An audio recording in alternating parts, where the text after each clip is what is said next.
feel low, you can still go. Even when you feel slow, you can still go. Even when there's no hope, you can still go. I never answer to no, man, I still go. Welcome to the House of Horror.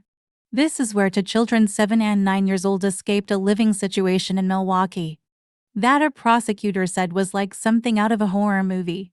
Neighbors called 911, stating the boys were outside the home naked and covered in blood, feces, and bruises. Now at 5, 2 children found walking the streets of Milwaukee naked. 2 adults now charged in a horrific case of child neglect. Police are saying that the kids under the age of 10 were often locked in a room, the walls covered with filth. Investigative reporter Sean Gallagher is on the city's west side with the details. Police responded to the neighborhood near 71st and Stevenson on Thursday, July 13th, where they learned from neighbors that 2 kids were walking around naked with blood on them. Their mother, Katie, and her boyfriend, Joel, are accused of multiple counts of chronic neglect and false imprisonment. Neighbors here near 71st and Dixon tell me they are stunned to learn what was going on under the roof of this home, something they only discovered after 2 children broke a window and escaped from the home. These children were essentially confined to their room for much of their lives. The door had the locks from the outside and the windows boarded shut.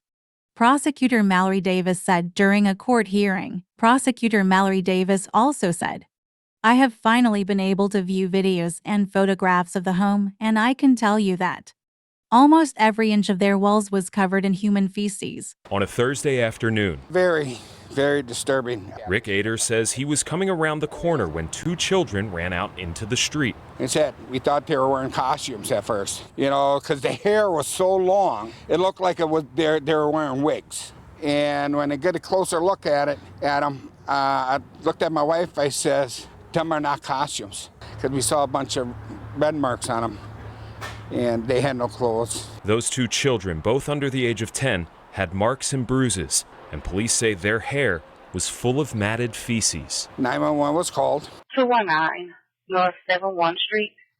We're going for 2 children naked walking down the street, unknown of what happened, have blood on them. Today was Thompson versus Katie Koch. Katie Koch, the mother of the children, and her boyfriend, Joel Manke, both face several charges of chronic neglect of a child and false imprisonment. According to the criminal complaint, Koch walked police through a home that officers described as a terrible hoarding situation. Inside, police say the smell of urine and feces filled the residence, and the children's room had feces smeared all over the walls, a room that had a lock on the outside. You could tell they weren't well taken care of. The complaint also says the mother told police the children had not been bathed in 5 days, and it had been a year or 2 since they went to the doctor. She said the kids are homeschooled, but they're still learning to write and put sentences together. The children are ages 7 and 9. They should be able to read and write. They should not be having trouble putting sentences together at this age. This breaks my heart. The mother was given a $30,000 cash bail and the boyfriend $6,500. They're both due back in court on the 26th. Reporting for the I-Team, I'm Sean Gallagher. In my opinion, this mother and her boyfriend should rot in hell for doing this to these children. This is truly a horrific situation. I would like to thank you for watching my video. Please like, subscribe, and ring the little bell. I will see you next time.